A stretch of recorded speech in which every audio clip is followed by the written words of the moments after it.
নমস্কার, জেডিস কিচেনে আপনাদের সকলকে স্বাগত জানাই। কেমন আছেন সবাই? আশা করছি খুবই ভালো আছেন এবং আমিও ভালো আছি। আজকের রেসিপি হলো বাঁধাকপির কচুরি।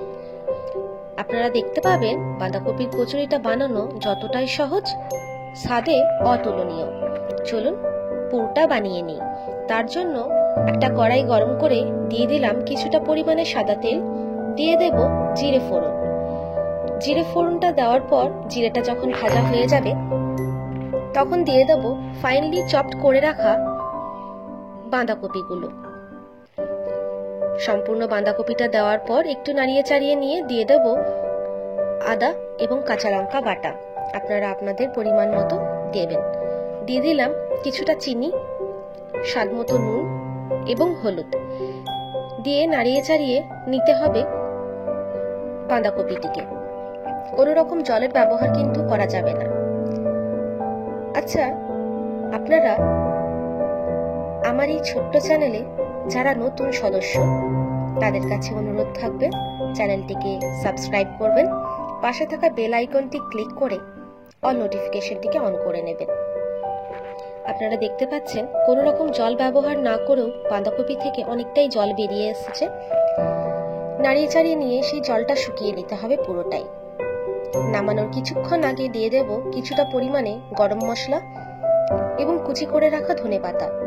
আবারও নাড়াতে চাড়াতে থাকতে হবে যেন কোনো রকম জল না থাকে। জল থাকলে পুর ভরতে যতটা সমস্যা হবে, কচুরিটা বেলতেও সমস্যা হবে। এরপর ডোটা তৈরি করে নেব। সেই জন্য নিয়ে নিয়েছি 2 কাপ ময়দা, দিয়ে দেবেন স্বাদ মতো নুন, চিনি, জোয়ান, কালো জিরে। একটু নাড়িয়ে চাড়িয়ে নিয়ে দিয়ে দিলাম সাদা তেল। সাদা তেলটাকেও ভালো মতো মাখিয়ে নিতে হবে ময়ানের জন্য। ময়ানটা ভালো মতো হয়ে গেলে একটু একটু করে জল দিতে থাকতে হবে এবং মাখতে থাকতে হবে। একটা সফট ডো তৈরি করে নিতে হবে। ময়দাটা মাখিয়ে নেওয়ার পর তার উপরে কিছুটা তেল মাখিয়ে রেস্টের জন্য রেখে দিতে হবে কিছুক্ষণ।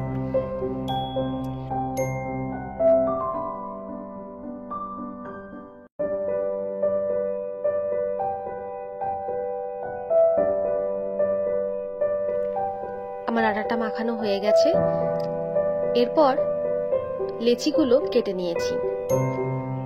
লেচি কেটে নেওয়ার পর সাইড প্রেস করতে থাকতে হবে এবং একটা বাটির আকার দিতে হবে লেচিটাকে।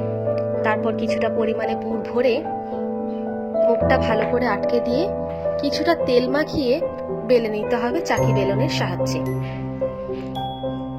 তারপর আর কি, এক এক করে তেল গরম করে ভাজতে থাকতে হবে এবং গরম গরম পরিবেশন করুন যে কোনো কিছুর সাথে। চাইলে আপনি শুধুও খেতে পারেন। আচ্ছা, আপনাদের কারো কাছে যদি কোনো এমন রেসিপি থেকে থাকে যা আপনি সবার সাথে শেয়ার করতে চান, তাহলে অবশ্যই আমাকে জানাবেন। আমি সেটা ট্রাই করব এবং আপনার নাম নিয়ে অবশ্যই আমার এই চ্যানেলে শেয়ার করব। ভিডিওটা ভালো লাগলে একটা লাইক করবেন, আপনার পরিবার পরিজনের সাথে শেয়ার করবেন। পরের ভিডিওতে কিসের রেসিপি দেখতে চান অবশ্যই জানাবেন। দেখা হবে পরের ভিডিওতে। ভালো থাকবেন, সুস্থ থাকবেন, সাবধানে থাকবেন।